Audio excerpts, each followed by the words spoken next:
my warm greetings on behalf of the Department of Economics, Postgraduate and Research Center, INM Poona College of Arts, Science and Commerce. Creation and dissemination of knowledge through research is one of the core functions of higher education institutions. The Department of Economics has organized this one-week workshop on research methodology to provide insight and information that would be effective in a researcher's work. The workshop will enable participants to understand elements and the procedures of the research. As a researcher, it is mandatory for one to know the basics of research in order to satisfy the purpose of research and establish an acceptable conclusion. We begin today's session with the recitation of the few verses from the Holy Quran. I would request Nazneen Sheikh, FYPA student, to recite a few verses from the Holy Quran. Nazneen, please unmute yourself. Yes, ma'am. Assalamu alaikum wa rahmatullahi wa barakatuhu. Afternoon, Principal, Vice Principal, my all professors and all my dear friends. I, Nazneen Sheikh, would like to recite few verses from the Holy Quran. أعوذ بالله من الشيطان الرجيم بسم الله الرحمن الرحيم. I seek refuge with Allah from the accursed shaitan, devil. In the name of Allah, the most merciful, the especially merciful. Suratul Ma'un Makkiyah. Bismillahir Rahmanir Rahim. أرأيت الذي يكذب بالدين فذلك الذي يدعو اليتيم ولا يحض على طعام المسكين فويل للمصلين الذين هم عن صلاتهم ساهون الذين هم يراءون ويمنعون الماعون. Translation: Have you seen the one who denies the recompense? For that is the one who drives away the orphan and does not encourage the feeding of the poor. So woe to those who pray, but who are heedless of their prayer, those who make show off of their deeds, and with the whole simple assistance. Jazakallah, ma'am. Thank you. Thank you, Nazneen. Beautifully read. Obedience is one who knows the way, goes the way, and shows the way. Integrity, insight, and inclusiveness are the three essential qualities of leadership. With these thoughts of John Maxwell and Sadhguru, I would recommend our Vice Principal of Science, Mr. Iqbal,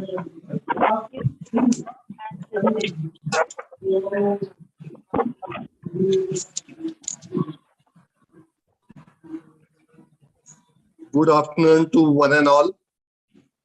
At the very outset, I take this opportunity to welcome the resource person of today's workshop, Professor Qazi Mazhar Ali from Aligarh Muslim University, Professor Kinari Thakkar ma'am, Head of Commerce Department, University of Mumbai, Dr. Shahid Jamal Ansari, Head of Economics Department, his colleagues, from the economics department, and my dear research scholars.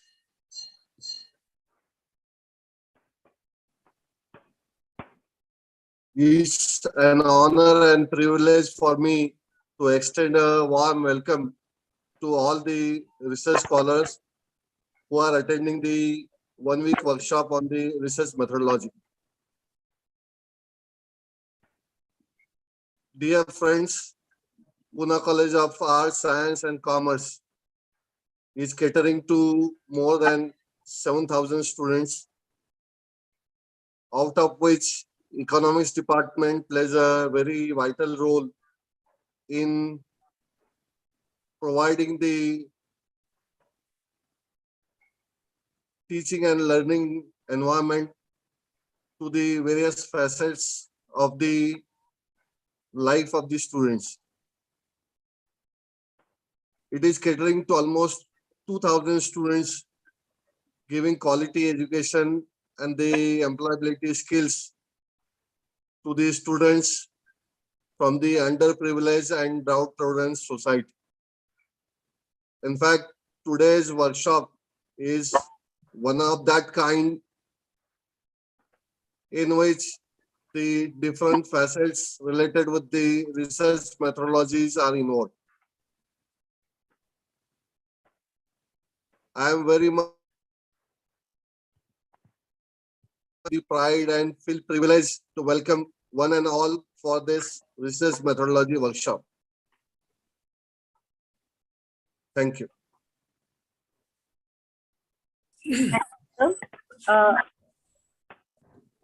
My voice is audible now.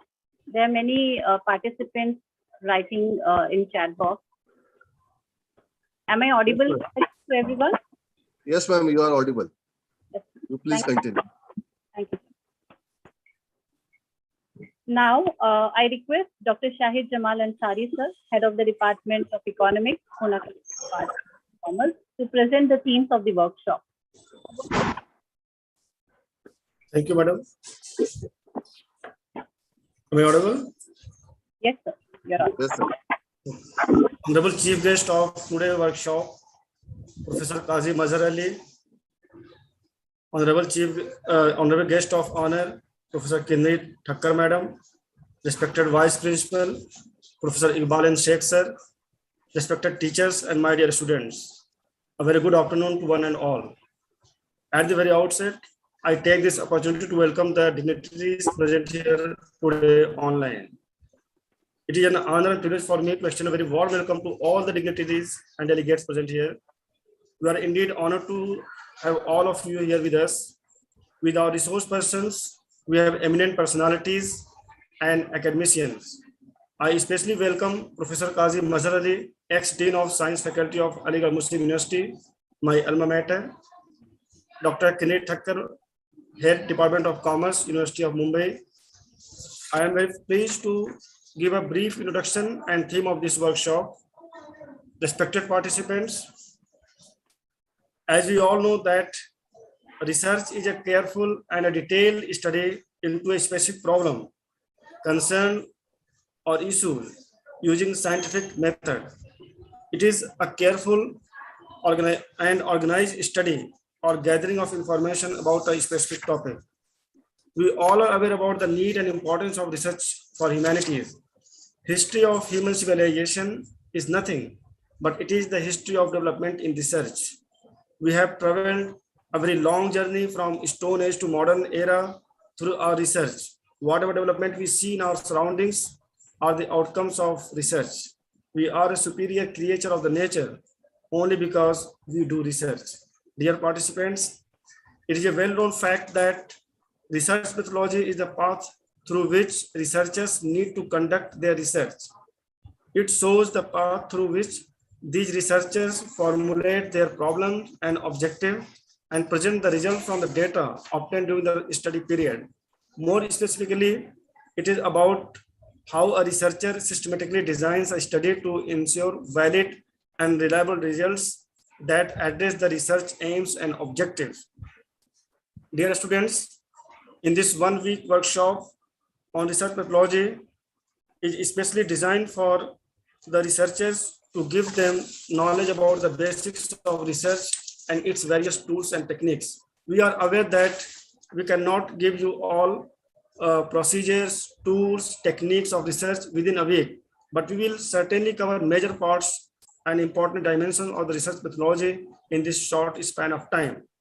We will try to orient the participants about significance of social science research in developing societies, along with to familiarize them on philosophical and theoretical dimensions of the social science research.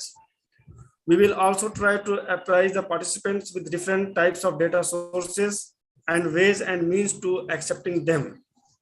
We will deliberate on the aspects of searching research theme, formulating research questions and objectives, setting research design, and other components of research proposal. We will also try to familiarize the participants on various research methods and techniques of data collection and data analysis and interpretation. To fulfill these objectives of the workshop, we will cover various themes and sub-themes of research methodology in this workshop. We will cover topics like hypothesis development and testing, types of research design, sampling design, and sample size determination, understanding the data sources in social science research. We have also invited experts for guiding us on the choosing the right statistical techniques and understanding time series analysis and regression analysis. And finally, we will also guide on report writing and targeting right journal and publication process with right referencing and bibliography. Dear participants, this webinar on research methodology will provide a platform to thrive upon the ideas of research and research methodology by intellectuals of the society and practitioners in universities and industries. Resource person will add knowledge and will make the workshop more diversified. I am very much confident that this webinar will be an amalgamation of the interesting discussions and thoughtful exchange of constructive ideas. This webinar will definitely give a direction to the research scholars, and I hope there will be excellent deliberations that will be very fruitful for the researchers in their future research endeavor. With this, I conclude. I welcome you all once again. Thank you. Over to you. Thank you, sir.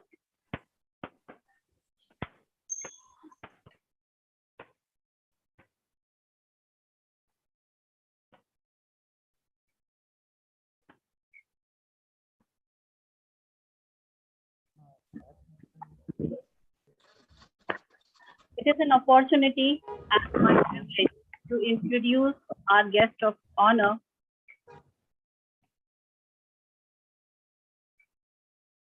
I'm sorry, I'll just share my screen.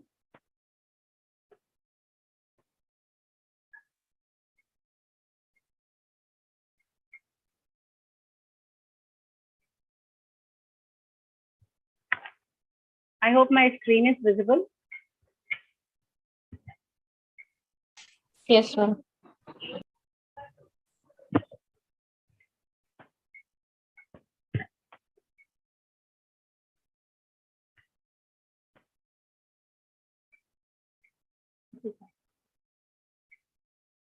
It is an opportunity and my privilege to introduce our guest of honor, CMA Dr. Kinnari Thakkar, ma'am.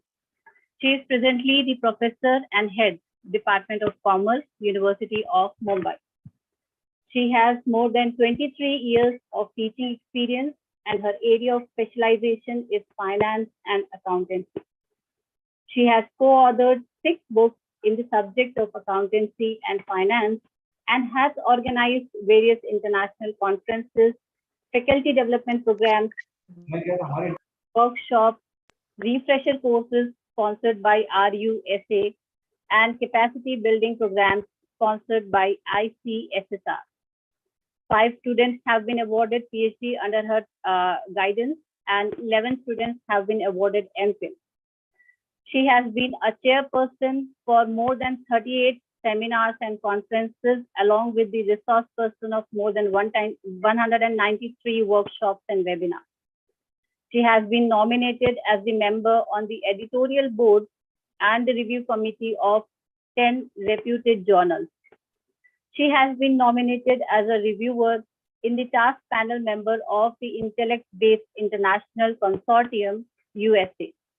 She has been granted 2 patents and 4 of the patents are published. She is the recipient of many teaching awards like Eminent Academy Leader Award 2021 from I2OR, a registered NMME with Ministry of MSME, Government of India.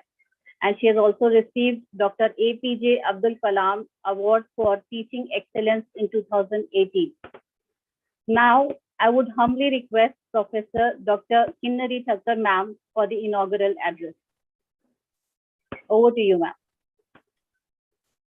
Yes, thank you, Dr. Martin. A very good afternoon to each one of you, friends. And it is a privilege to be present here to share my views on research. It is a need of an hour that we really do research which is being acknowledged worldwide. And I think that's why, a lot of efforts are being taken from various institutions to ensure that the research the knowledge of research is spread, the awareness is created, and maybe in a future we come out with lot of citations which were for which our country is little behind than other countries. So we really need to raise our bar, and we need to publish more of papers which are worth citation and worth reading. And I think that is the efforts even thought of behind the organization of this 7-day program. So I actually congratulate the organizer also for selecting such a theme. And let me start with what I want to tell you about the research in the contemporary era. But before that, in inaugural address also, I like to tell you something which is fundamental to the research. Now, when we talk about research, generally you always think, what is a research? Research can be defined and discussed in different ways. It means exploring something new. There are some studies which are already existing. You are extending the knowledge of that. So you are exploring some new parameter.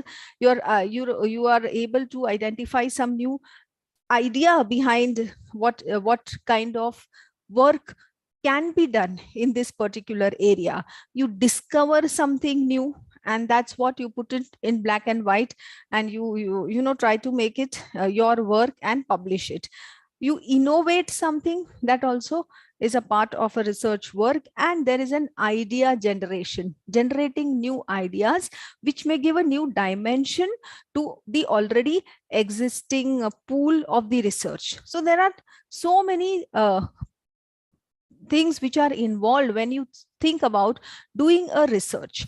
But I will like to focus on certain important points which at times I feel may be repeated in your other 7-day, but still having practical experience about undertaking a research work, and after having practical experience also identifying that in spite of so many plethora of research work which is being published and which is being done in through various research centers and universities, there are some basic minimum understanding which I have seen is at the initial entry point in the minds of the researcher. So especially like when you think how to write, how to frame an title, and once you have framed a title, how to link that title with your work, and what all focus should be given when a particular words are used in framing a title. So I think this part I will try to cover up. Also, when at the end of your research work, you wish to publish some papers in the midst of your work in certain important care listed Scopus ABDC journals, and then you want to understand what is the meaning of impact factor, how is an impact factor calculated, what is the meaning of what is that I index, I10 index, H index, etc., and how that is calculated. So I thought, let me tell you that about how the calculations of the impact factor and everything is done. So I will try to share my experiences of various interactions which I had, not only with my research students. I can understand the mindset, the mind, the the frame of mind of a research student when they come and they want to enroll in this research, in this program. So that is what we understand interacting with them. What do we understand interacting with other researchers who have published a lot of data, a lot of papers, and who are having a lot of citations? So let me discuss about this with all of you. So I will like to share some PowerPoint presentation slide to ensure that 1 minute, I'm just getting.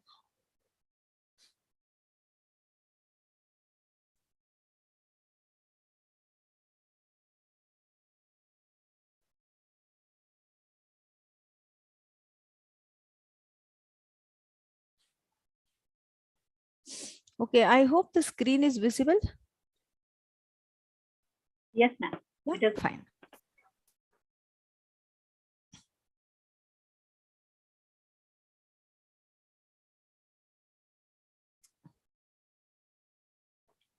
So when you decide to choose a topic, what all should you do when you decide to choose a topic? Here you can discuss choosing a topic in two different stages. One is at the stage first time. You are a first time researcher and you have not done any other research work before. You must have done written some paper presented some paper in the conference, but you have not done a full research work, which is a degree, which will lead to a MPhil or a PhD degree, or which may have a good dissertation, weighted dissertation work, which is not like your MCOM project. Other than that, if you have any work which you have identified, that's first stage. And second stage is you are already a research scholar. You're already done a research degree. You have identified and you have already done with your first major dissertation degree, etc., and now you want to do some more research, probably for applying for to some funding agency. So this is a second time when you are doing the research. So both the time, first and second, both the time when you should frame the topic, when you should frame the title, when you should decide the depth of the work, ideally will be different in the first time and will be different in the second time. It's like once you do PhD, only after that you understand actually how your PhD should be done. It's experience with every one of us. While the time you are doing, you are just moving ahead by discussions with your peer group and your research supervisor, etc. But after you do that, you submit, you complete your viva was, then probably you are in a better position to actually understand that, oh, this is what is the process of doing a research, and this is what I think I should have focused, or I have missed, or etc., whatever thoughts which comes in your mind. Maybe this you can try to use your experience for other major work which you are planning to intending to do, because of course your career now demands a lot of publications and lot of projects and etc. Your career graph will show, and increasing should will accent actually only when you do a lot of publication and a lot of research in your career. So for that, let me discuss about when you choose a topic for the first time. Either of the time whenever you are doing, first thing is that the topic should have should be such that which create interest and which challenges you, both of them. It should challenge you as well. Then only your research work will really have that kind of intensity or an interest of completing and proceeding with the work. Attitude is very important. Your attitude towards the topic will determine the amount of effort and enthusiasm that you try to put in the research. Focus on a limited aspect, especially when you are doing for a first time research work. You should not try to do so many things which becomes more complicated and which may extend your decided your number of years which you are planning to put in. That is, say 3 years you are given within the period of time. So you try to limit a topic. How to limit a topic, focus on a limited aspect, that I will explain to you more in detail when I try to explain how a title is to be framed. Select a subject you can manage. See, unless you have expertise in a very technical level subject, you should always try to ensure that if certain topics are not very well, very much published, or not too much of information review literature is available, then you should try to always ensure that something where your work can be manageable, that kind of topic you have to select. Avoid subjects that are technical or specialized. This will be only for the first time, because when you're doing for the first time, there are a lot of questions which comes in your mind, a lot of the lack of uh, awareness about the actual proper process, that all may be combined. That all, at times what happens, it combines, and it may bring frustration, or it may delay your research work. So initially, for the first time, you do try to avoid something which has a limited aspects and which is technical, but which can be managed within the time limit. If it is too technical, which cannot be managed, that you should avoid. But for the second time research, then there is no limitation. There can be no bar which you can make. There can be no limits which you should set for yourself. Then it has to be unlimited. Basically, that time your intention should be visibility. Your visibility plays a primary role when you're doing research for a second, other than your PhD work. Your PhD work also, visibility is important, but your PhD work, let us be very frank, and let us accept the reality that your PhD work is initially, what you're doing is to get a degree. And you should, and that a degree which will enhance your career graph, which will add one more feather to your cap. So that particular point of time, your too much technical, too much specialized, which will unnecessarily cause delay, where you do not have the scope of collecting information at some reasonable time frame. So such kind of topics you should try to avoid when you're doing the research work specifically for taking a degree. But of course, it has to be such that you still become, you still have a very good conclusions and very good findings and suggestions, so that will also a thesis which will be published in the form of later on, in any form. If it is published, it will definitely, nowadays it is uploaded on Shodhganga by all libraries and all resource centers. So that also will anyways enhance your visibility. Avoid the topics that has a very narrow range of source material. That also I'll tell you, only for the first time of work which you are doing. Do not go for all these limitations when you are doing research wherein funding agency is involved. There you will have to really work very, very systematically, and you have to really come out with some new ideas, opinions, findings, suggestions, and some new outcomes. Challenges in selecting a topic. First, you have to find the thrust area. Which are the thrust area? Identify now what is upcoming, what is a buzzword, what is the crux which is happening in the world. Say, for example, commerce, if you see, buzzword is what? Business intelligence, artificial intelligence, use of technology in integrating all different disciplines, education, fintech, you have edutech, you have so many things. Ma'am, sorry to interrupt you in between. Your slides are actually not changing. It's on the first slide only. It is not moving? No. Oh, I will try to. The first slide. Okay, I'll try to see if this is moving. Now if you. Yeah, it is. Now I think if I do, if I'm doing slideshow, it's not moving. Let me try once more. You can see the second slide. Yes, now I can see the second now slide. Third? No. So then I think if I'm doing the slideshow, no, I don't know, somehow that's not moving. So I'll not do the slideshow. Okay, I'll just do it in the in this format, which I don't think so should be any problem. So you can just skim through this slide, focus on a limited aspect, etc., which I have written. Identify the thrust areas. So I was telling that something which is very upcoming, contemporary, buzzword, crux of the happenings around, that I think you should identify as a thrust area. So which are those thrust areas? For example, you have implications of ICT on business, on education, financial inclusion, e-commerce, business intelligence, artificial intelligence, digital marketing, and impact of business post-COVID. Now there can be some studies on pre-COVID and post-COVID, etc. So there can be n number of thrust areas. You can also go for studies which government comes out with various schemes, the impact of such schemes on the various sections of the society. So, such themes also, such kind of study will also help you in actually undertaking a thrust area research work. Now here, some information in brief, I'd like to share about how do you frame a title. What is a title first? A title means something which summarizes a main idea. It should be concise, informative, and should be able to convey the purpose of the research. And it should give a clear indication of the purpose and scope of the research. So these are the 4 important characteristics when you decide what kind of title you should be framed. Now here I am giving an example. If I assume I'm taking a title, I'm doing a study which is on extent of financial inclusion in Maharashtra state with reference to Konkan division. You can see here there are certain words which I have written in blue, and there are certain some words which I have written in red.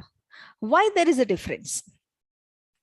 If I read a word, this words, a study on, okay, how will all of you, I've seen here 77 participants, 77 participants I can see. What do you understand? What will you, what will be the meaning of this a study on? And what will be the interpretation of the reader? Everybody will understand it in the same way, that there is some study, right? Let's go to the next one. In Maharashtra state with reference to Konkan division. So if I read this line, what do you understand? What do you, what will you try to, fathom from this? You will say that, oh, there is a study which is in Maharashtra state and which is with reference to Konkan division. So all 75, 77 participants who are sitting here and who are reading this will have the same understanding of these statements which I have written in these words which I have written in red. Everybody will have the same understanding. Everybody will say that, read and understand it, that this is a study which is in Maharashtra state and this is with Konkan division. Now, if I write the word extent, all the 77 participants here will have their own perception, their own understanding, and their own meaning of the term extent.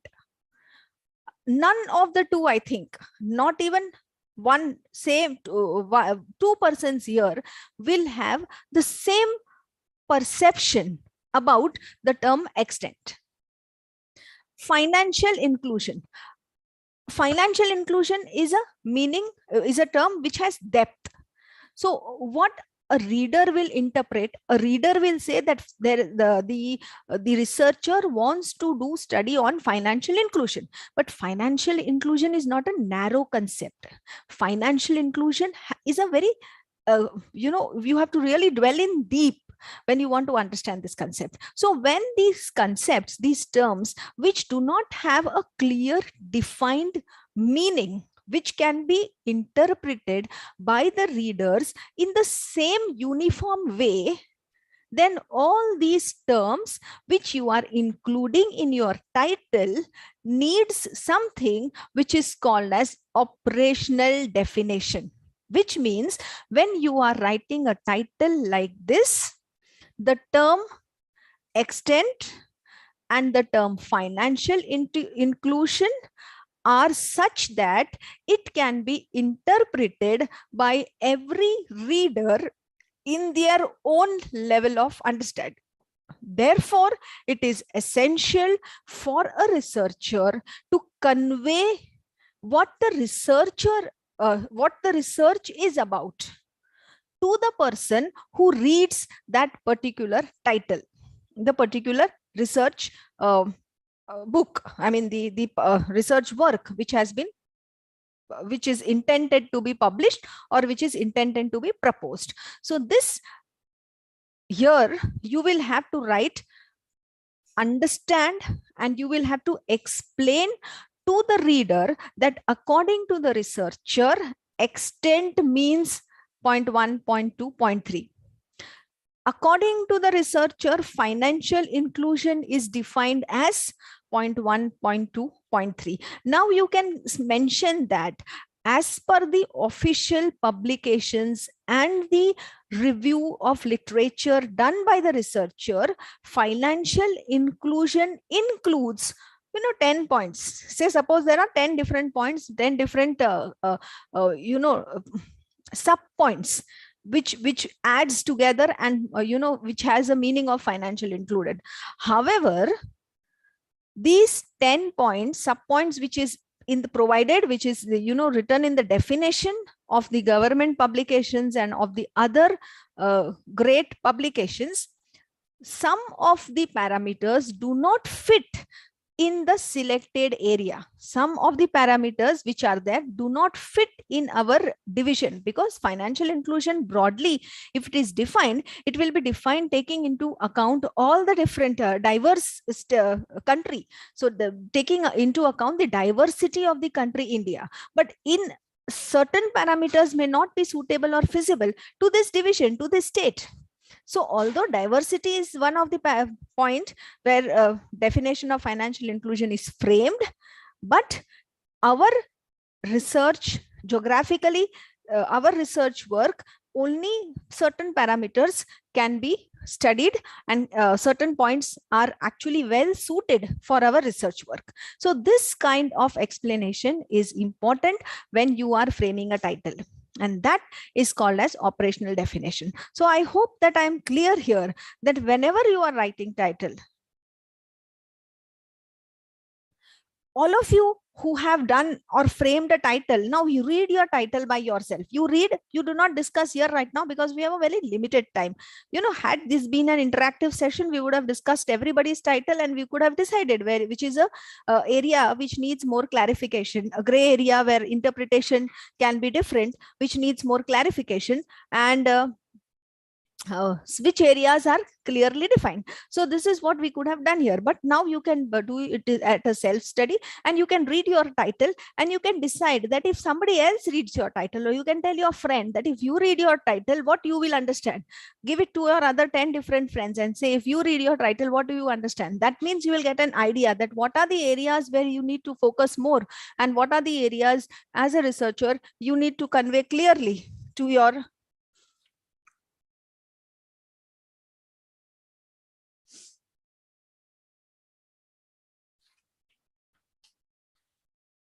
research person who's going to read. So this is what I thought, very important for any researcher. When you start the research work, you should have 100% clarity, especially when you frame a title. Let's go to the next part of the research. That's the structure of a research. Every research work will have the same structure. I think in detail you are going to understand this structure in the 7-day program. First will be introduction, then you will have profile, review of literature, one of the most important, one of the core work which will help you identify the research gap. Then you have problem of the study, objectives of the study, hypothesis, research methodology, limitations, significance, chapter schemes, and reference or bibliography. Now there will be another important concept clarity which you need to understand is what is the difference between reference and bibliography. Ask yourself and answer to yourself later on what is the difference between the main point of difference between reference and bibliography. At the end of the session, if we have time, we will try to discuss at the end of today's session. If you have time, we'll try to discuss the fine thin point of difference between the reference and the bibliography. So when you write your introduction, these are the points which you have to really include at the time of introduction. Subject background is important. See, there's a difference between the subject background and the topic background. Most of the students, first time researchers, they ask me that what should we write in the introduction. So first you write the subject background. Now in our area, when in the example which I have given here, is your subject background is financial inclusion. Your subject is financial inclusion. And your topic is what? Financial inclusion in Maharashtra state, Konkan division. So you have to first write some brief about financial inclusion, original definition, meaning, if there are any studies done on financial inclusion, especially in Maharashtra state, if there are studies which you have done in other region of Konkan of Maharashtra state other than Konkan division or Konkan division with different parameters. So all these topic background you will have to mention. What is your need for research? If you have a conceptual framework, if you have a theoretical framework, what is a statement of problem, etc., you have to write in the research work. Review of literature, I am sure that you are going to have one full proper one full proper session of review of literature. However, in one line, I will try to explain you that suppose if you are, for example, I'll tell you that suppose if you are doing studies related to comparison of Amazon and Flipkart. Okay, if you want to write a review of literature, you should first identify various literature. What should be identified? First is you have to identify the studies which are involving broader aspect. You have to identify and do review of literature of related aspects. And review should be done of studies involving similar aspects. If your studies is related, for example, to Amazon and Flipkart, okay, then what will be your broader aspect? I will explain. What will be your related aspects, that let us understand, and what will be your similar aspects, so that you are not missing out on even a single point of review of literature. Broader aspect means what? Your broad area of work. Your broad area is Amazon and Flipkart. What are these? These are e-commerce companies. So when you do review of literature, little bit of information of e-commerce, legal aspects, ethical aspects, security aspects, and growth. These are the broader. Nowhere you are including Amazon and Flipkart. If you see, nowhere you are including Amazon and Flipkart. Yeah, there's a question in our researcher's mind that कौन सा book पढ़ने का? सब guide ने तो बता दिया, research supervisor ने बोल दिया जाओ सारे इतने बुक्स पढ़ के आओ, लेकिन कौन सा बुक पढ़ने का? कौन सा? Broader aspects, related aspects, and then which are related similar aspects. These are the three things you should do. So this is a broader aspect. Jisme Amazon or Flipkart specifically not mentioned, just a general information about e-commerce. Then related e-commerce के related क्या क्या होता है? E-commerce से related होता है, you have business to business e-commerce, business to consumer e-commerce, business to consumer. You may have emerging trends of studies which have done in e-commerce. So these are the related aspects which you have to study. And similar aspects means what? Specifically कोई company अगर वैसे type की है, दो different type की comparison हुआ है, say for example Snapdeal and Jabong, if there is some studies which has been done related to these kind of two comparisons between certain kind of online e-commerce companies or online platforms, then you can identify the research methodology used and adopted by them, some techniques, some you can do the studies. So these are similar aspects. Okay, so these are also e-commerce companies, these are also e-commerce e-platforms, these are also app-based platforms where you are making comparison of two different things. So this is something which I think you should be including in your review of literature. Okay, so next step comes from sampling, and you should go for data collection. Then you should have analysis of data. All that I think it is going to be covered in the sessions. You may have report writing final. You will also have ethics. In ethics, plagiarism plays a very important role when your your work needs to be published. And last step today, which I like to say, is you should know what is the I index and how an I index and H index, I10 and H index is calculated.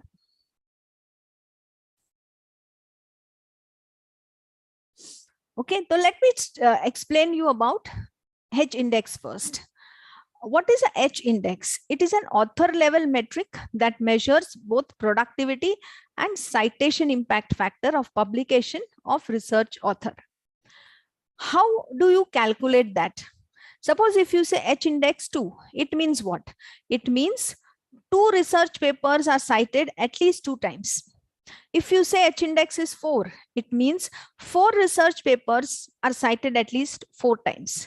So let us understand this with the example. Suppose if you have papers of papers A, B, and C. Dr. Sharma is an author, and Dr. Sharma has written paper A, paper B, and paper C. Paper A is cited 3 times, paper B is cited 4 times, and paper C is cited 3 times. Start with the lowest citations. Okay. Actually, what happens? You actually generally should in this. You can start with the highest one first. Out of the higher, this 4 is the highest. So 4 citation means if you have 4 H index, it means 4 papers 4 times. Do you have, first of all, do you have 4 papers over here? You have only 3 papers, A, B, C. Do you have 4 papers? No. 4 citations you have for 1 paper, but it has to be 4 papers, 4 citation. That means H index is not 4. Go to the next level, that is 3. Do you have 3 papers? Yes, 1, 2, 3.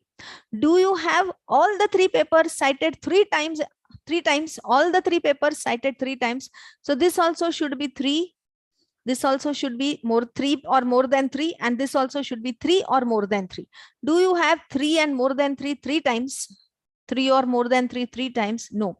That means H index cannot be 3. Then go to H index 2. H index 2 means 2 papers 2 times. Okay, so 2 papers are there. Yes, more than 2 papers are there. 2 times or more. Do you have 2 times or more? Here you have 2 times or more. Here you have 2 times or more. Here you have 2 times of more. So 2 papers more than 2, that means your H index is 2. This is how your H index is calculated. So your own citation, your own visibility, which I said becomes very important when once your work is put for publication. Nowadays, research thesis also are cited because of Shodh Ganga and all uploading of thesis on Shodh Ganga. These are also cited. So that's also a very important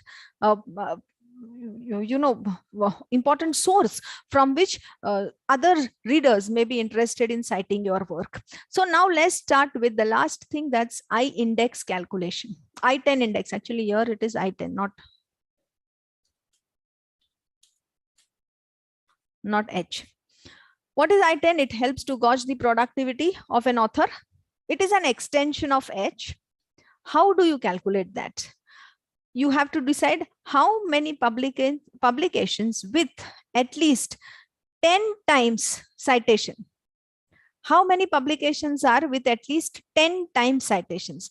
That much index will be there. So if 1 publication is 10 times, I10 will be 1. If 2 publications are 10 times, I10 will be 2. 3 publications 10 times or more, I10 index will be 10. So suppose here we have 1, 2, 3, 4 papers. 4 papers. If this is more than 10, then 1. This is more than 10, 2. This is not more than 10. Okay. This is more than 10. So 3. So anything which is more than 10, any number of papers which is more than 10, that much will be that many number of papers. So paper A, paper B, and paper C. 3 papers we have. 3 papers. Paper A, B, and D. So 3 papers are more than 10. Therefore, it is I index is 3. So this is how you need to know about H index and I index. So the entire journey, which is the important point here, is research gap, your title, and your visibility. These 3 you will have to connect, and this will help you in boosting, in improving your career graph. So I think with this I'd like to wind up because of the time limit, and I'll try to ensure that if any other time which we have, we can discuss something more in detail. I'll stop sharing and over to the organizers.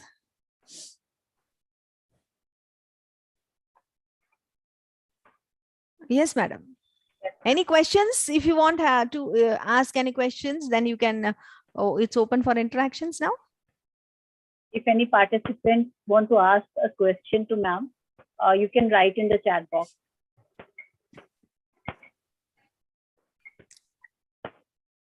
Hello. Yes. Yeah, very good afternoon, ma'am. Session was very good, but I have Thank one you. query that there are certain ways that we can find out plagiarism, but is there any way to find falsification and fabrication as well? Sorry, is there any way? Is there any way to find out the falsification and fabrication of data? Fabrication of data. That the Yes. plagiarism check will paraphrasing hai, to that plagiarism software will pick up, sir. Sometimes, you know, it is picked up easily by the plagiarism. Even if you repeat that same things, you paraphrase it and repeat it will also be detected from the software, in the software.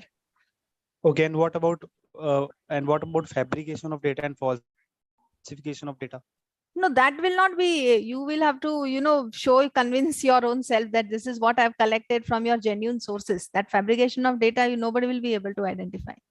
But do not try to do that, because there are so many lot of other negative things, related to that. So I'll advise that you should not indulge into that. Okay, thank you. Hello, ma'am.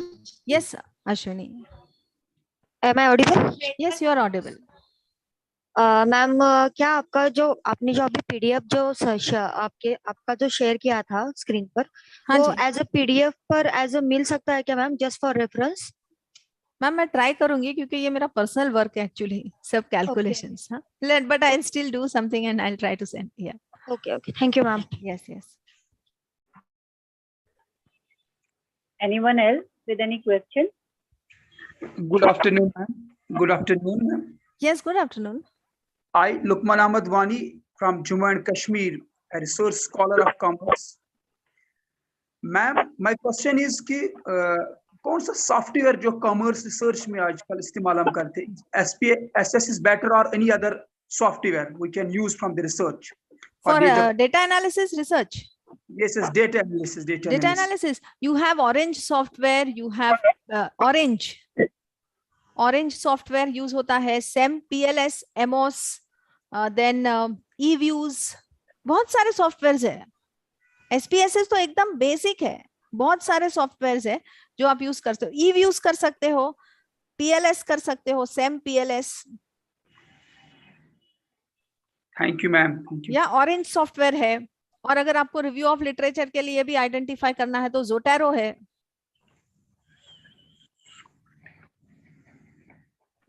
या any other questions?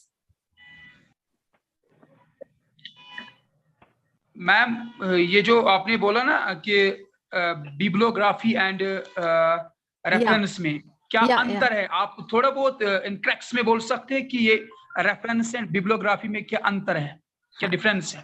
Sure, एक ही word में बता देती हूँ.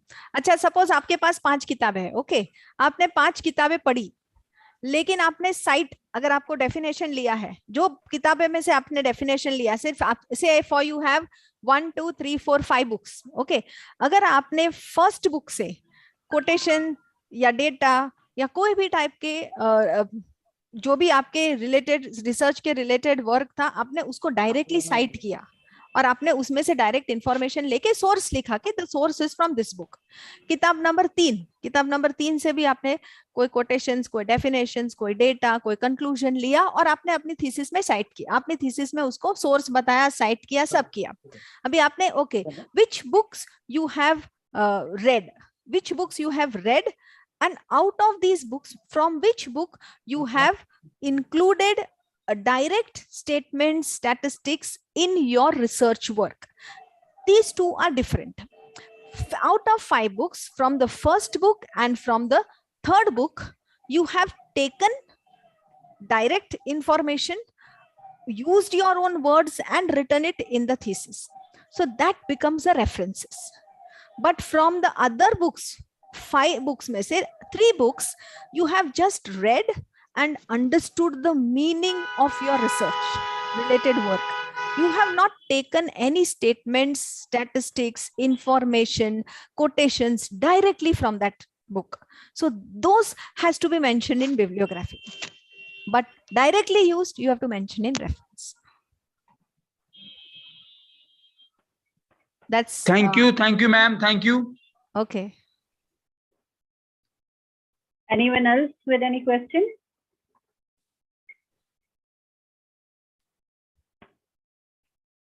Ma'am, it was a very, very nice session. I thank you from the bottom of my heart Thank for you. the time from your busy schedule to be the guest of honor at our workshop. Your graceful presence and your knowledge has definitely helped magnify our cause in the best possible way. You have aptly described the steps of research to be followed for an impactful with proper examples, and you have made it easier for our participants to comprehend the process of research method. Also, your explanation of H index and I-10 index calculation, that was, I think it was worth noting for all the participants because many of us are not aware of it. Thank you very much, ma'am. Thank you. Really grateful to you. I look forward to our next association very soon. Thank you so much, Dr. Martin. Yeah. All the best to all the participants and have a great learning. Madam आपकी आवाज कम आ रही है, आवाज कम आ रही है ma'am. Check on it. Thank you, ma'am. With this, we've come to an end of our first session, and now I would request Ashwin Shukla, our PhD scholar, PhD student, and a research scholar, to introduce our chief guest, Professor Qazi Mazhar Ali sir. Ashwin, are you there? Yes, ma'am. Thank you, ma'am. So, ma'am, should I start or should I start the video, or is it okay if I don't start the video? If you start your video, it's good. I'll just share my screen and you can start your video. Okay, ma'am.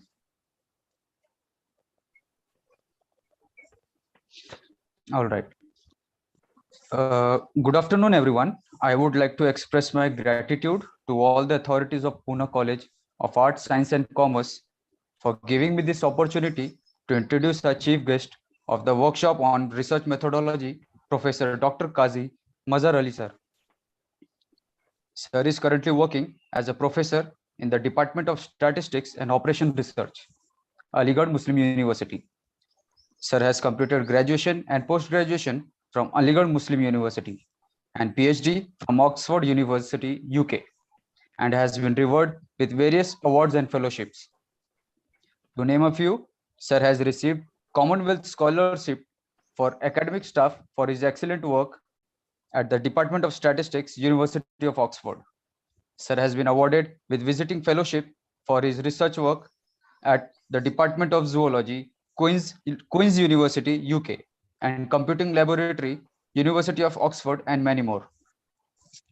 Sir has supervised 5 PhD students and 3 MPhil students till date. Sir has also published various research papers in reputed national and international journals. He has recently worked on a solution approach for solving fully fuzzy, multi-objective solid transportation problem in International Journal of Agriculture and Statistical Sciences. Sir has also presented various papers in national and international seminars and conferences in varied range of topics such as statistics in Islamic scriptures, Monte Carlo simulation technique in the analysis of digital images, etc., and also attended international workshops on environmental statistics, advances in pattern recognition, industrial mathematics, and so on. Sir has been chaired as a resource person and as an expert for the refresher courses for assistant and associate professors organized by UGC Human Resource Development Center, Aligarh Muslim University, and has been delivering talks on several topics such as computer-based statistical teaching and research, official statistics, and current trends in applied statistic research with special reference to simulation technique and statistical image analysis techniques. To add more, Sir is currently serving as a member in charge of telephone department at Aligarh Muslim University. He has also served as the chairman of Department of Statistics and Operation Research and as a director of Computer Center at Aligarh Muslim University.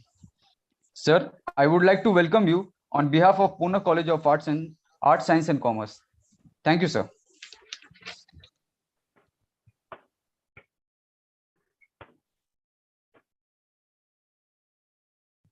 Thank you very much. Am I audible? Yes, sir, you're audible. Yes, sir, you're audible. Principal Poona College, Vice Principal Poona College, Head of the Department of Economics, guest of honor, the coordinator of this workshop, dear colleagues and participants. Thank you very much for providing this opportunity to be with you in this evening.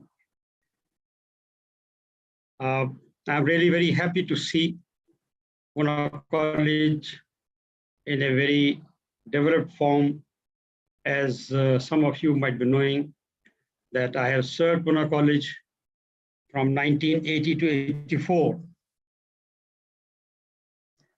So I have had a very long association with this college. 42 years back, I started my teaching career from there. And then I moved from Poona College to Punjab University, Chandigarh. From Punjab University, Chandigarh Department of Statistics, I moved to Department of Statistics, Aligarh.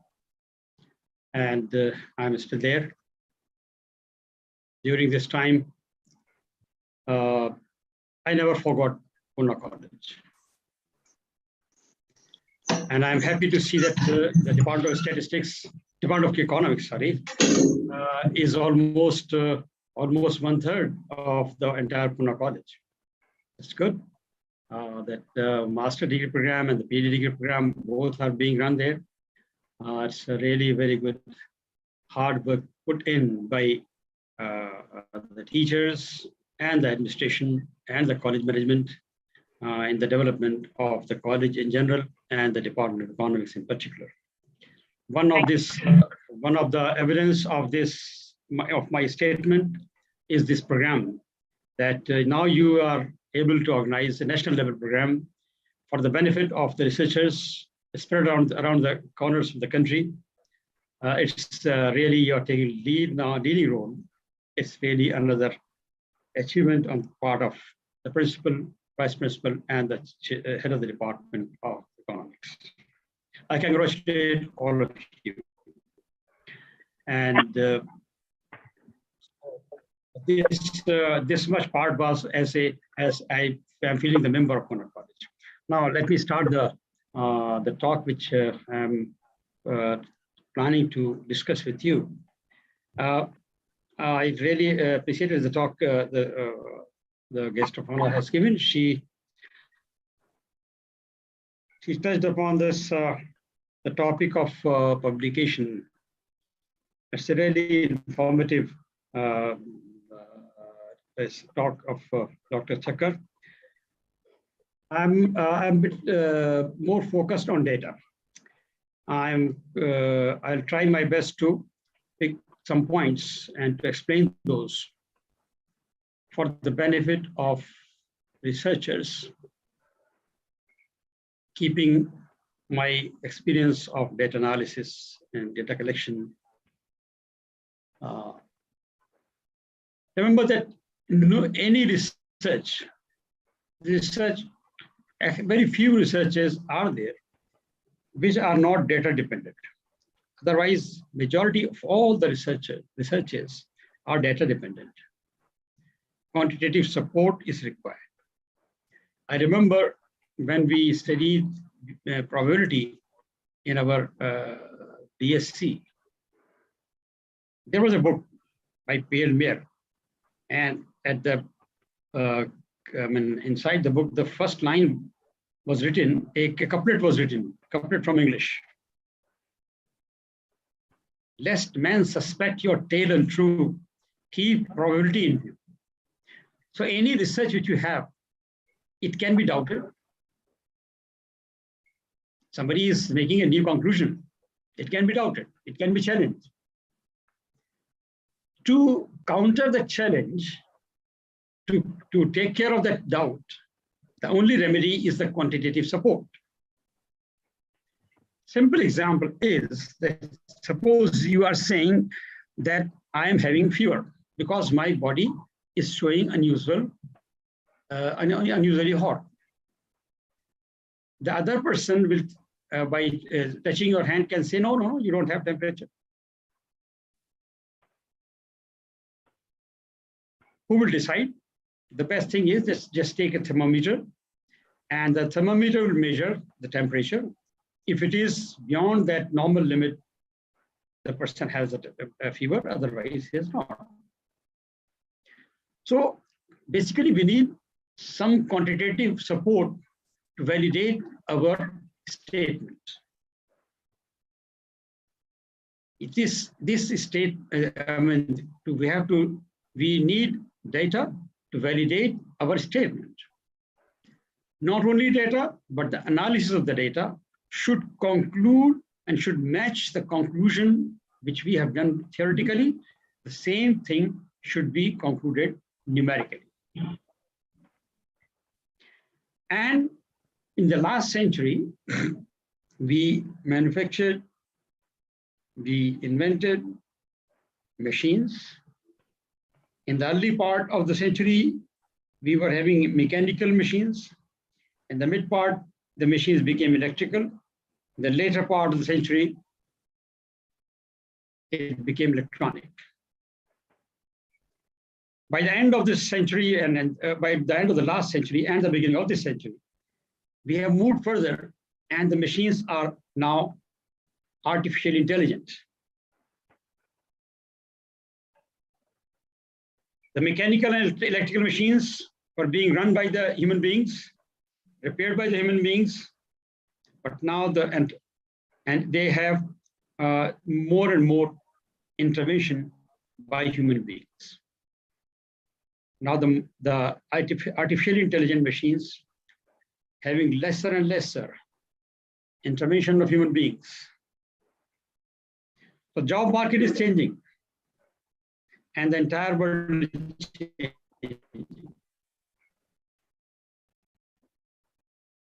But one thing, remember that whenever the job market changes, it doesn't make people jobless. It only transforms the job from one style to another style. And that makes the life more comfortable. For example, when the buses came into existence in India, we had the tangas, bull carts, horse cars, whatever you call it. These were there. And they felt that we'd become jobless because the bus will carry 52 passengers in one go.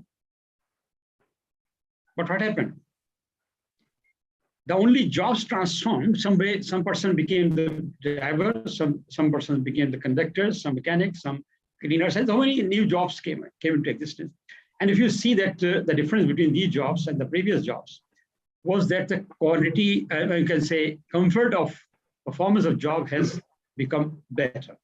I mean, a tangawala was sitting in adverse weather conditions, and but a bus driver is sitting in an air-conditioned environment and driving the bus.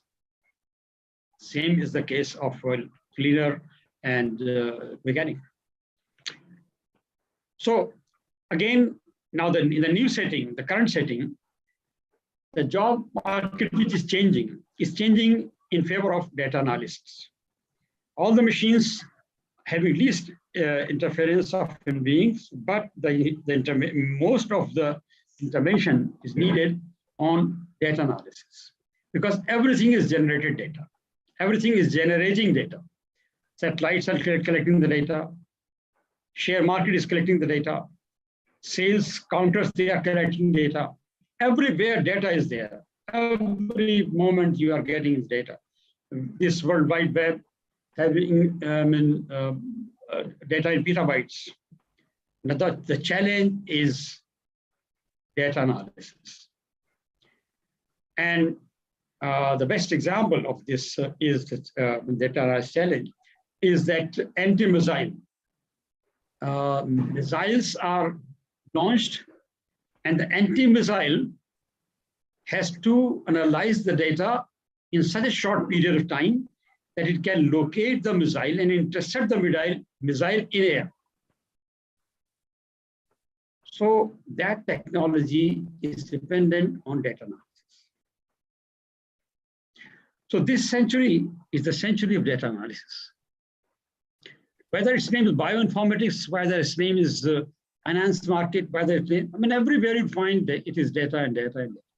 So much so that you go to the doctor. Doctor talks like this, that his blood sugar has gone, blood sugar has become 200, his BP has become, say, 240, his creatinine has become 2.5. I mean, if you just talk to the doctor, he will be telling all data and data. So all the decision making is data dependent. So we need data analysis, and we need the data analysts. That's why I am in touch with the students and my own family members, those who are there in America. All the engineers, those who are going from here, this basic engineering degree is not giving them an employment, rather than they are getting the employment of data analysis. So data analysis everywhere, and so what a researcher from the now we have to see the data analysis from the researcher point of view.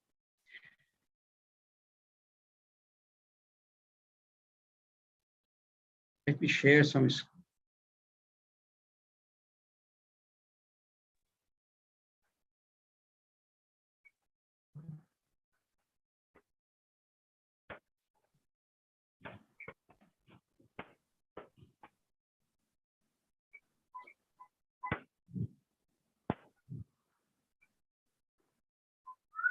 Data. Are you?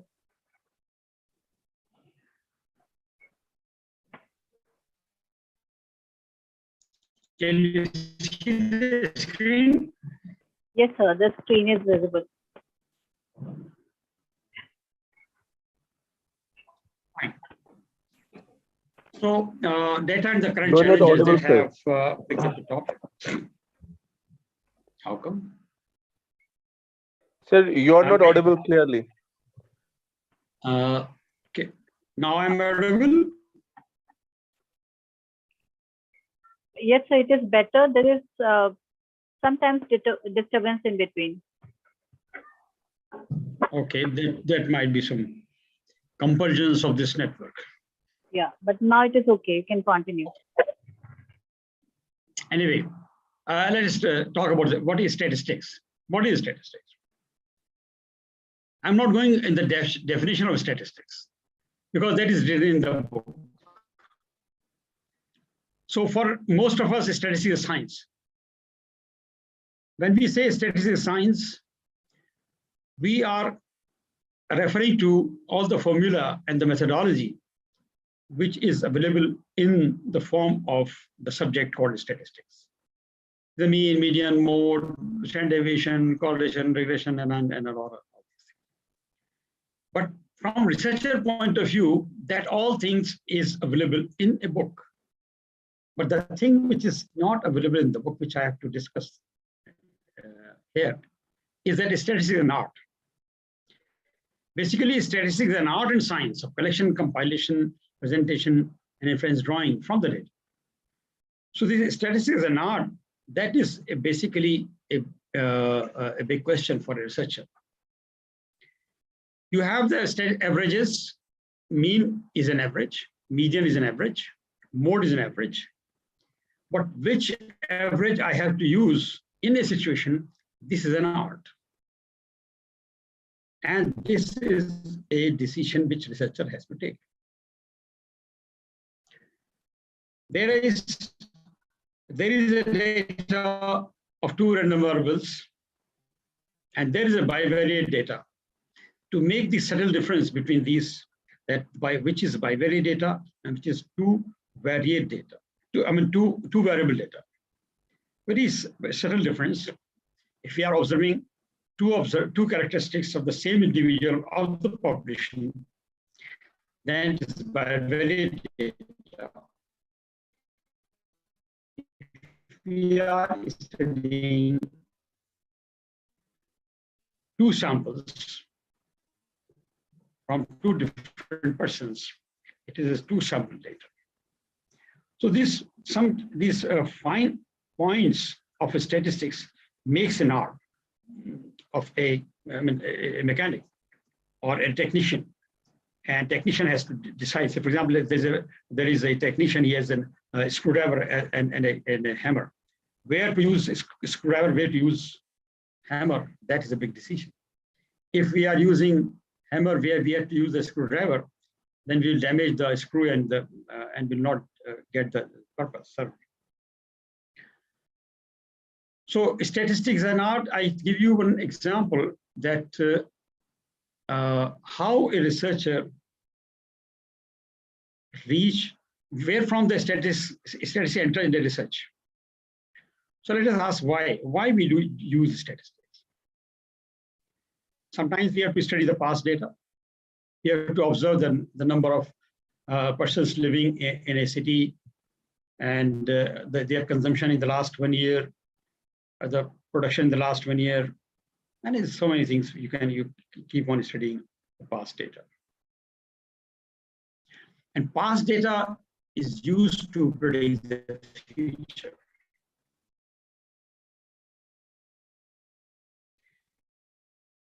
Past data is to make a comment on the status of the population.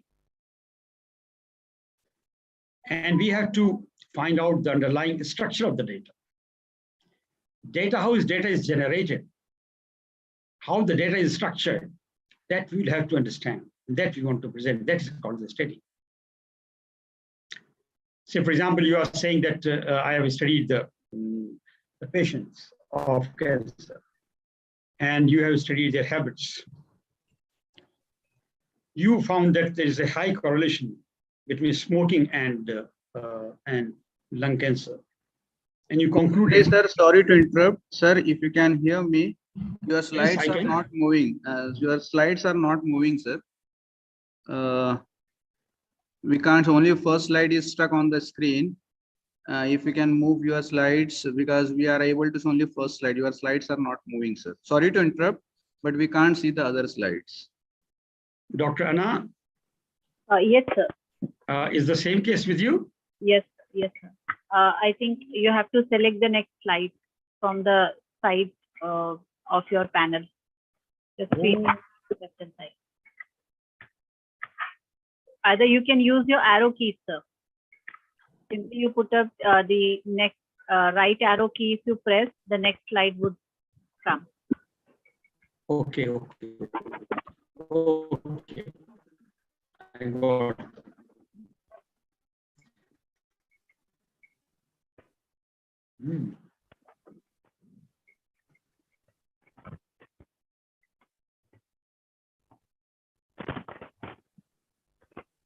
Can you see it? So it has not changed yet. You have to select another slide. That's what I did. Yeah, it's still the same slide, sir.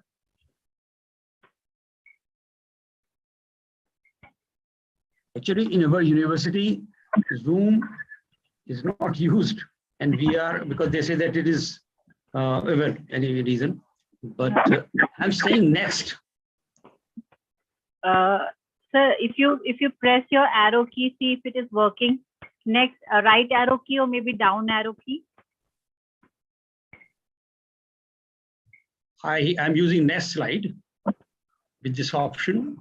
Can you see this? No, sir. I can still see the first slide only. Mazhar Ali, sir, if you have clicked on the slideshow, please stop that one. If slideshow is on, then the okay. Okay, got it. Now I got it. Can you see the change, slide? No, sir, not yet. Sir, on your screen towards your right, you have all the slides 1, 2, 3. With your That's right. cursor, yes, with your cursor, you have to select the second slide. Look, If you click can you on see the, this? Can you see the slide, the first one? yeah, first one I can see. If you click on Okay. the slide, Okay. Let's just. Can you see the second slide? no, sir, not yet.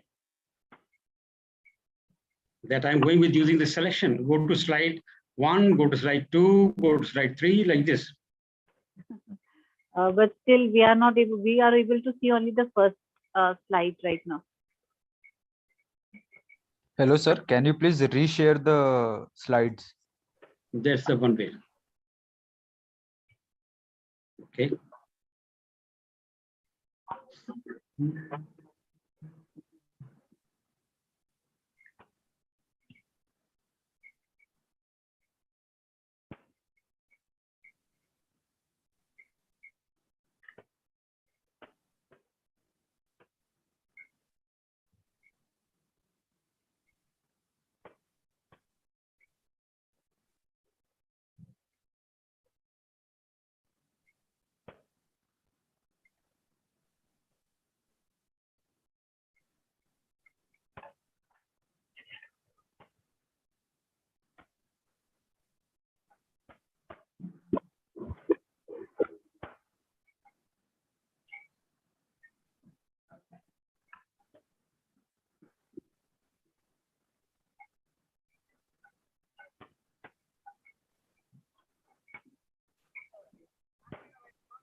Can you see it?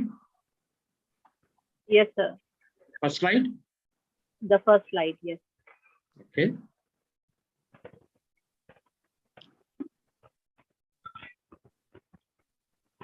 So it doesn't take the slideshow. Yes, you click on the slideshow. And I think you can use your arrow keys. Okay. Yes. Can you see the same? Same now, sir. Now we have slide statistics.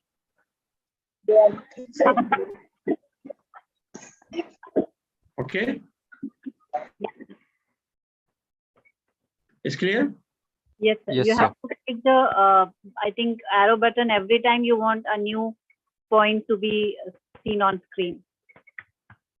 Is this, can you see this Y statistics? Y statistics, study of on the. the screen? Right. Okay, fine. Okay, so sorry for this disruption.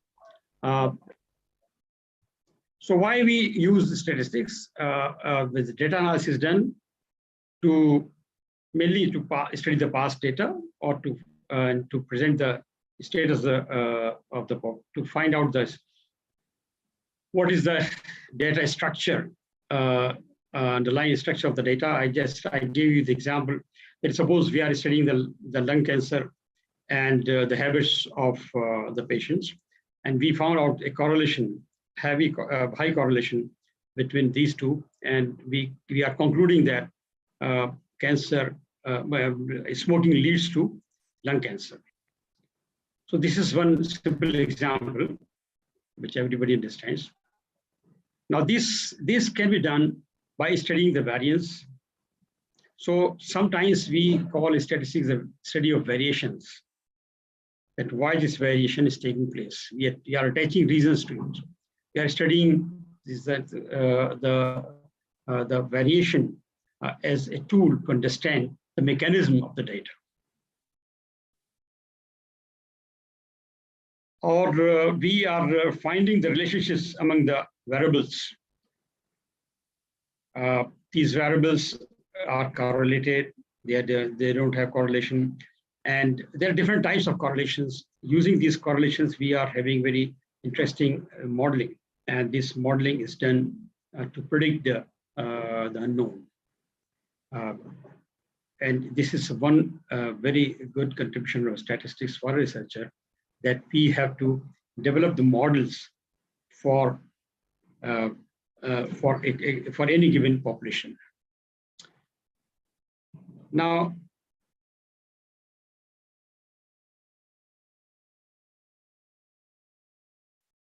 statistics is being used in administration and in the society. Every day you see the newspaper and you find a large amount of statistics. Basically, a newspaper is full of statistics. And so much so that sometimes the society and statistics has a clash. Clash in the sense that when data speaks truth, and sometimes truth is bitter. Statistics reveals truth. On 4th February 2019, there was an article, there's one editorial in the Hindu newspaper that was regarding statistics of unemployment. And some persons from the statisticians have to resign because of their findings of employment data, which was not acceptable to the government. So that happens.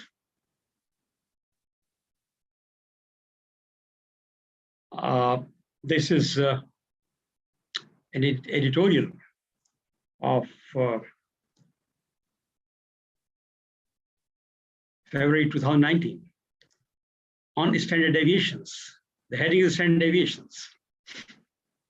Basically, it is a story regarding, I'm not going to read here, and it is not visible as well to me, but this is an interesting incident which happened because some people were, the persons from National Sample Survey, they were element on a particular estimate of unemployment, and that unemployment data was not acceptable to the government. So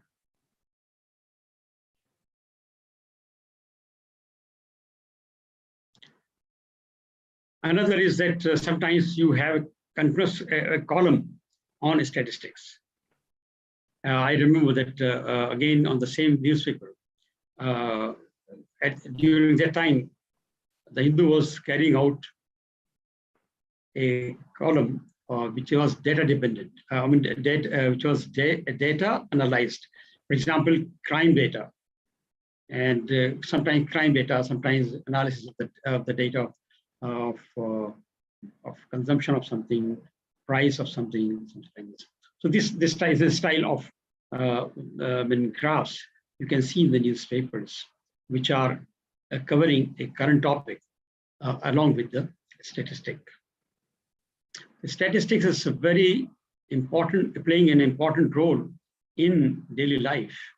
So, and a researcher has to be updated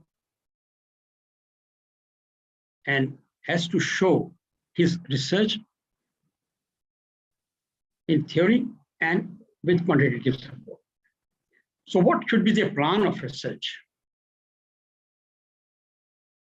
A structured approach to model building is the first stage to define the research problem. And we have to be clear about objective and the techniques to be used. So defining the research problem and the statistical techniques which we are going to use. Here is the one, as I told you, that I'll be trying to confine to those things which are not generally available in the books.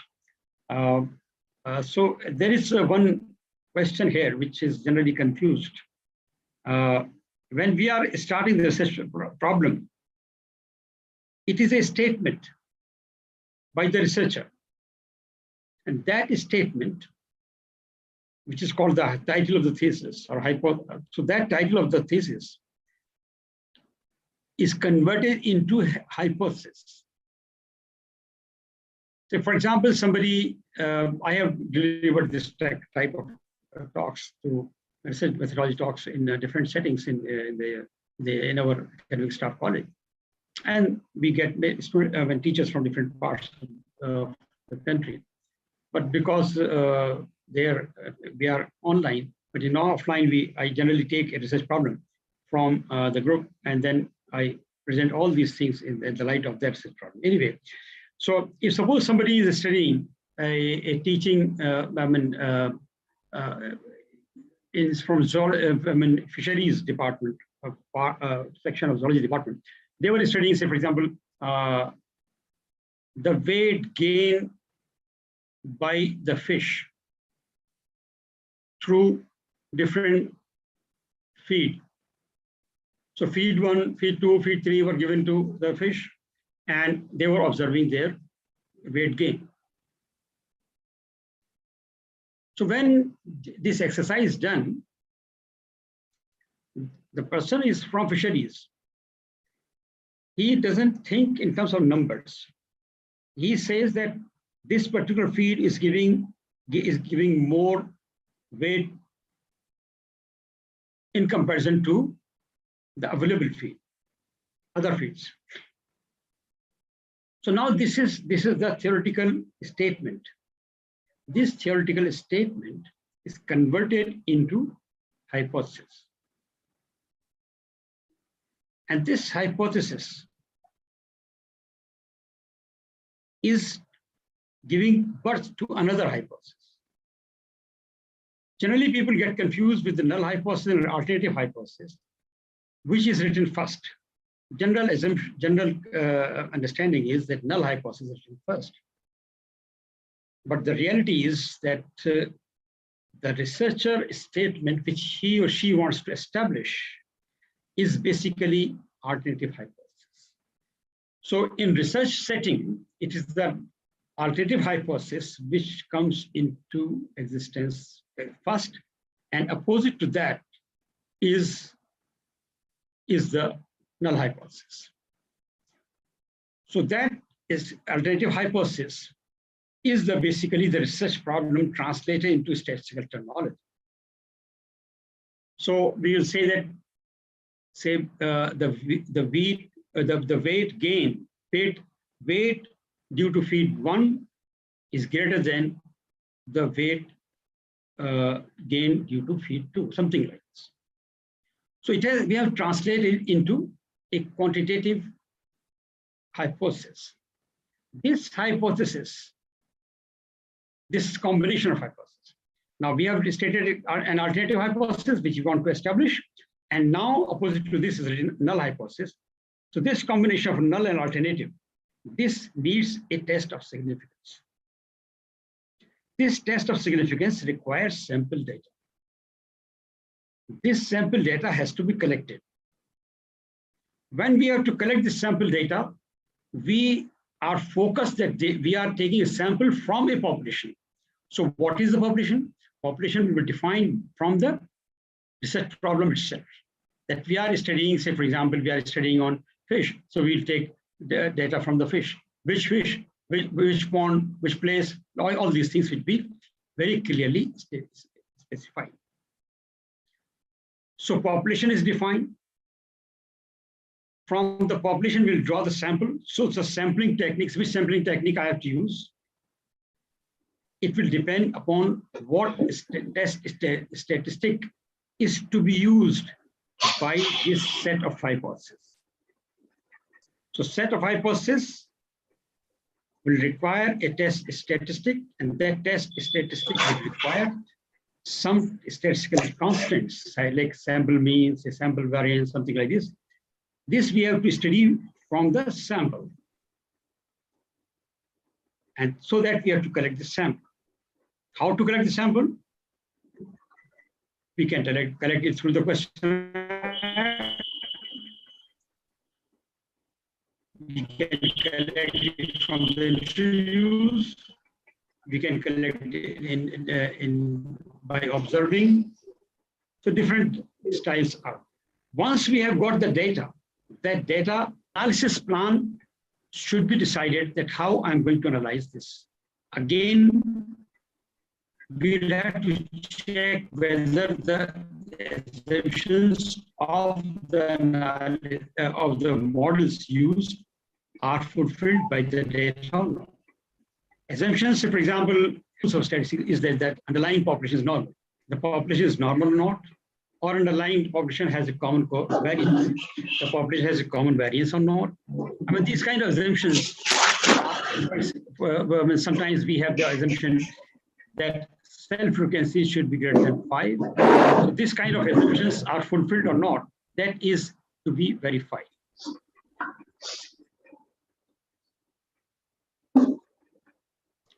So what we have to, what we need data, we need statistical techniques to be used, and we have to decide software to be used.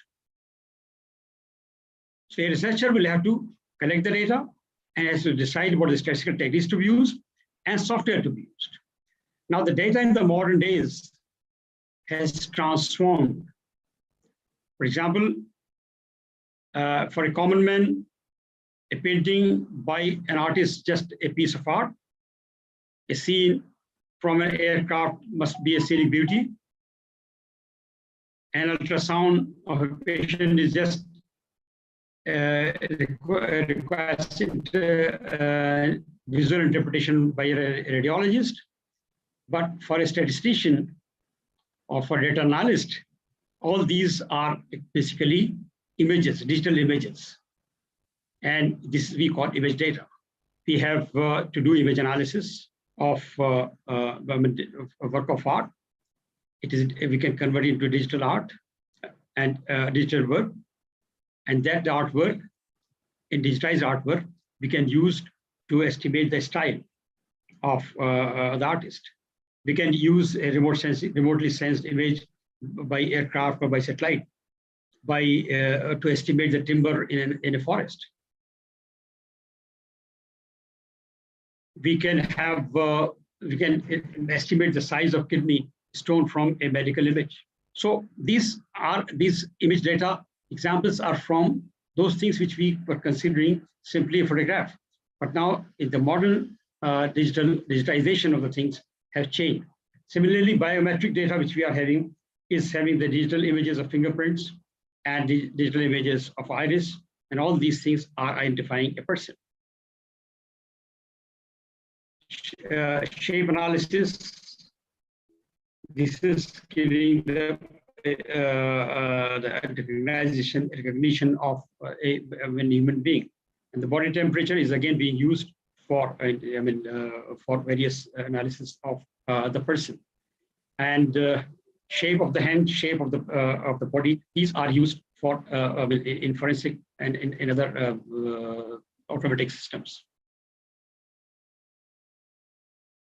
So this shape analysis, image analysis, and similarly is the third one is sound.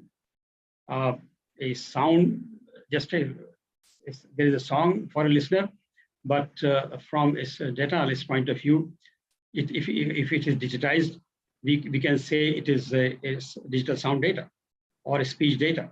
So we can do the speech analysis, and this is speech analysis gives tremendous results. Okay, so because of shortest time, I'm becoming a bit fast. But the sources of data are primary data or secondary data. Primary data that you are collecting yourself through the questionnaire or through some interviews or other means, and secondary data which is already available and collected by someone else. For example, the data is collected by the ministries, and it is available as official statistics on the websites of the ministries, and some specific websites are there for this purpose. Can you see this? Can you see Yes, sir. Yes. Yes, sir. So there are important websites of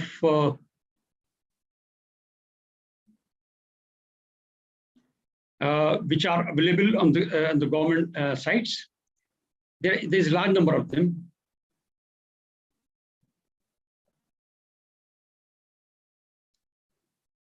When a UP government website, similar websites are there in every state, district-wise statistics.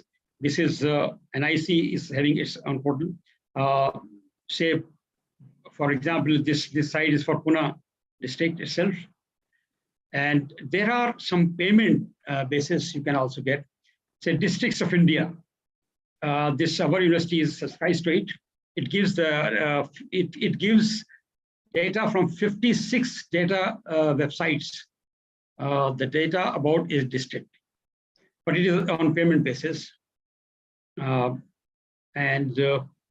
directorates of economics and statistics are there in every state. And Indian Agricultural Statistics Institute, ISRI, that is also having its data, and that is also available. Maps of districts, different districts maps are there that one can get from this GIS site, I mean NIC again. And in this way, and this Srishti, this is again a geographical information system website which gives a lot of information. So secondary data, requirement of the secondary data is that it should be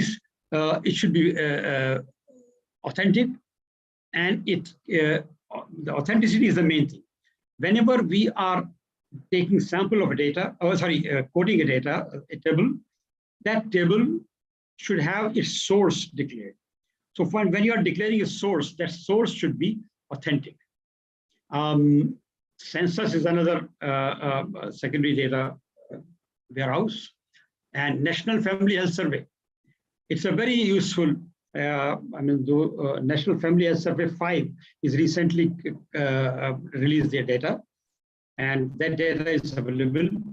It has thousands of variables on the health of Indian citizens, and it is a standard source of data for issues related to family health and SDGs, Sustainable Development Goals. This is again another important topic of research these days.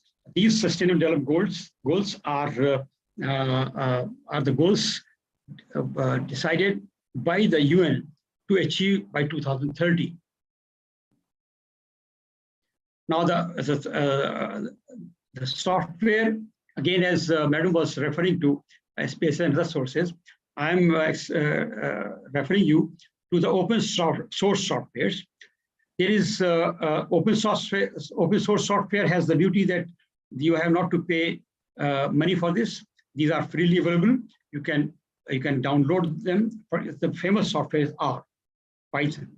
Python is a programming language, so you have to write your programs, and R is again a programming, but both of these have little, when a large work has been done by them, you have to do a little. So, but the thing is that in our R software or Python, you would have to learn yourself.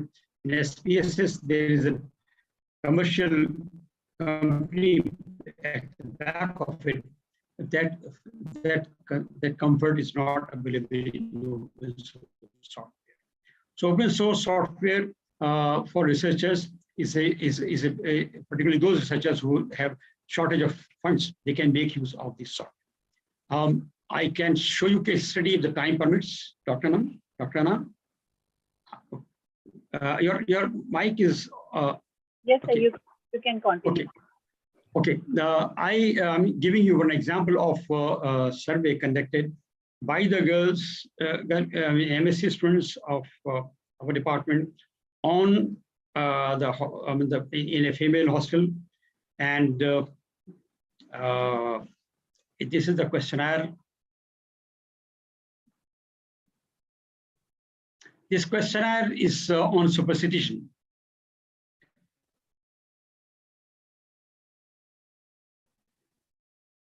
The questionnaire was designed by the students under my supervision, and superstition, its relevance in today's modern and advanced society. So questionnaire designing is itself an art. If you ask something that, do you believe in superstition? Nobody will answer yes. Very few persons will be there.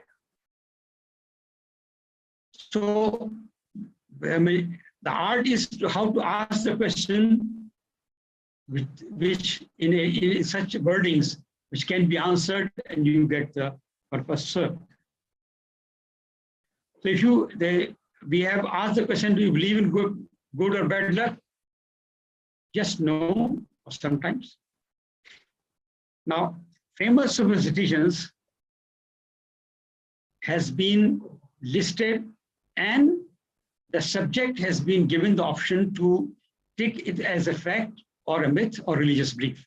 So instead of asking that, do you believe that keeping knife under the pillow to keep away bad dreams?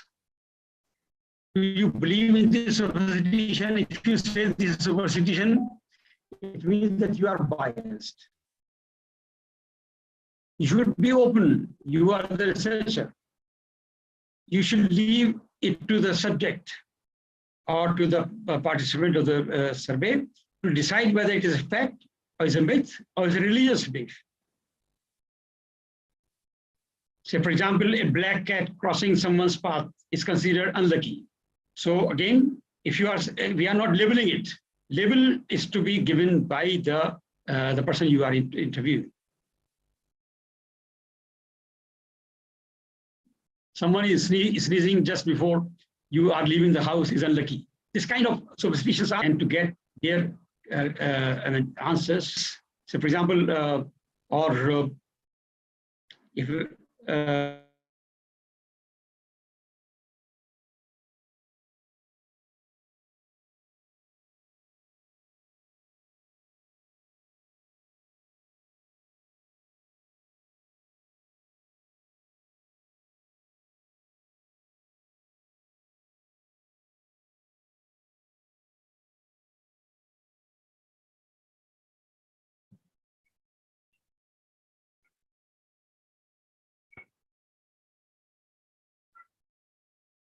Sir, you are muted.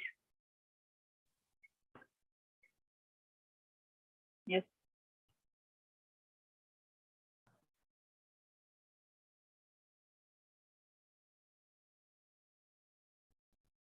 actually, am I audible? Yes, sir, now audible.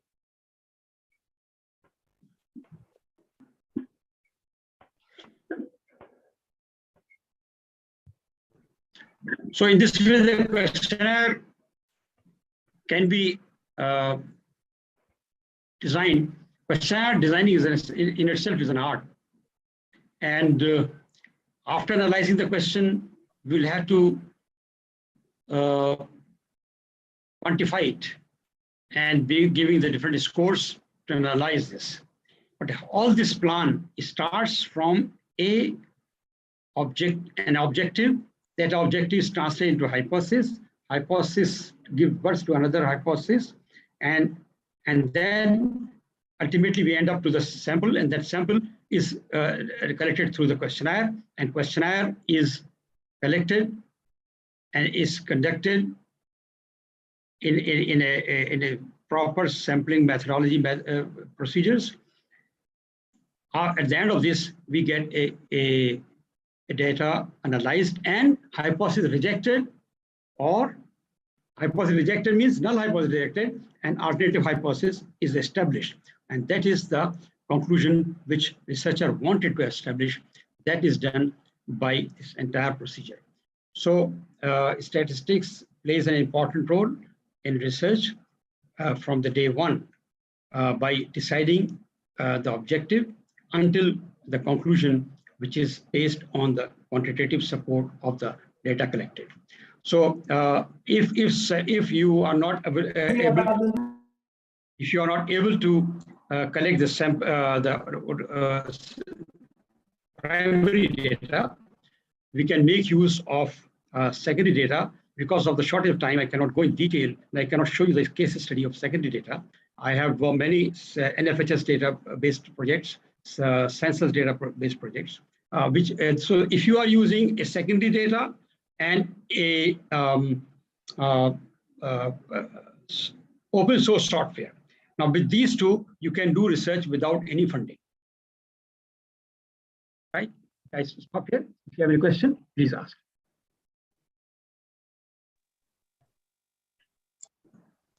If any participant has any question for sir, please put up. Yes. Yes, Sahid. Yes, tell me. Yes. Good afternoon, sir. It was night presentation. Sir, I have one question. You told about that testing of the hypothesis. Sir, actually, sorry, sir, I didn't introduce myself. First of all, I'm Pathan Mujahid Khan. I'm pursuing PhD in economics at the School of Social Sciences, SRTM University, Nanded, Maharashtra. So actually, sir, my question is regarding to testing hypothesis. My research area is international trade. So there are international trade, sir. Actually, my title is that a bilateral study, a bilateral trade relation of India with China and USA since 1991. So there are various indices in international, I mean, in international trade tools like reveal comparative advantage and trade intensity index, export intensity index. So, sir, my question is that is this possible that by using these type of indices we can test the hypothesis? Why not? I mean, if you suppose you have an index, yes, which decide that okay, if this is you have index means that you have a threshold. Yes, beyond sir. this threshold, meaning will be this. Below this threshold, meaning will be this. Yes, okay? Yes, there is value, sir, about that. Yeah, that's what I'm saying. The word threshold, yes. I'm saying to the value. If you have a value that above this, the meaning is this. Below this, the meaning is this. Correct? Yes, yes. So, sir, can we frame, sir, one thing? Sorry, sir. Sorry for interrupting you. Sir, can we frame in this type of hypothesis in alternative and null hypothesis? Yes, that's what I was telling you. Okay. So, if suppose you are having, suppose you are saying that if the trade value is say suppose 100, suppose, and if it is more than 100, then it would be called good trade or whatever the word you use. I don't know. Okay. So null hypothesis would be H0 mu is equal to 100, and okay. H1 is mu is greater than 100. Okay. So now if you reject the null hypothesis that it is not equal, 200. and it is, so it means it is greater than. So you are concluding in your favor. If this hypothesis is established that the index value is beyond that fixed value, then it means that trade is more or whatever you call it. That is possible, yes. Whenever there is a value which you are measuring that this beyond this, above this value, below this value, you can make a very simple hypothesis, very easy. Okay. Any other question? Thank you very much. Sir, one question is by Radhika Kalekar. She's saying that finance, and if she completely relies on secondary data, will it make her research less valuable? First line I skipped. I could not hear. Repeat the first line. The topic is related to governance and public finance. So yes. She is relying on secondary data. Will yes, it make more, less valuable if she is using secondary data? No. In finance case, because she will be dealing with the data collected by financial agencies. Right. So definitely she has to use secondary source of data. Okay. Tanuja, your answer, did you receive your answer? Sorry, Radhika. If you have anything to ask, you can unmute yourself and ask her. You can use secondary data. Okay. Anybody else with any question? No more. Okay. Sir, I'm very thankful to you. With all due respect, we would like to thank you for accepting our invitation, first of all, and delivering such an knowledgeable address to our participants. And the information that you have provided related to data analysis is really very useful, because that is one topic which most of the researchers are somewhat not very comfortable with. But you have given very good examples of how the data analysis can be done, how it is being created and stored in day-to-day life these days. And you have also discussed about various data sources and various open sources softwares which are available. And I think this would be very, this session must have been really very informative for our participants. I'm really thankful to you, sir, for providing all your inputs to our participants. Thank you. And thank you again for the Poona College administration for giving me this opportunity. And I wish that this workshop will have a successful completion. And the success lies if the participants learn the tools and techniques for their research and they implement it in real sense. I hope that this session would be ending, and coming sessions will be giving the actual tools and landing of tools. And remember that these topics requires a lot of detailed discussion individually. I just touched upon these because, for example, is secondary data, a lot to say about that, primary data, a lot to say about that. Anyway, it's a nice beginning, and I hope that this will be successful.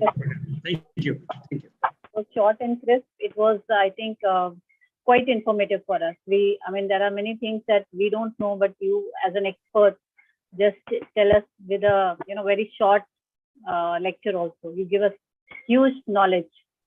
So, thank you, sir. Request Ashwin Shukla, please propose the vote of thanks for today's session. Okay, ma'am. Good evening, everyone. On behalf of all students and staffs, I am glad to be standing here to express my vote of thanks. I would like to extend my heartfelt gratitude to our esteemed guests, Professor Dr. Kinnari Thakkar ma'am, Professor and Head of Department of Commerce, University of Mumbai, and Professor Dr. Kazim Mazhar Ali sir, ex-Dean, Department of Statistics, Aligarh Muslim University. Sir, it was sir and ma'am, it was a very insightful session, and I hope all of us has gained your valuable knowledge from your side. So it was definitely a good session for all of us, and hopefully we will learn more in the coming days. Sorry. At last, sincere thanks to our honorable principal, Dr. Aftab Anwar Sheikh sir, our vice principals, Dr. Iqbal Sheikh sir and Professor Khan Moinuddin sir, our head of Department of Economics, Dr. Shahid sir, our workshop coordinator, Dr. Anna Matin madam, and all the teachers and participants. Thank you very much. Thank you, Ashwin. Thank you, sir, for joining. For all the participants, I'm sharing the link for the attendance. All of you can give your attendance, and please mark your attendance before leaving the session. And tomorrow's session will start at 2 o'clock. You all can join on time. Thank you, one and all.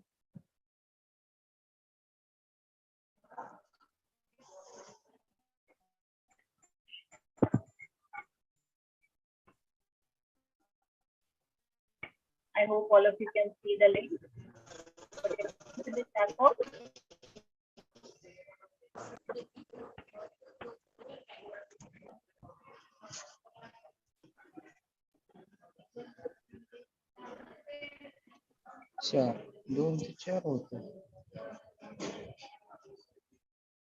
Please mark your attendance and then leave the session. Thank you, everyone. The session concludes today.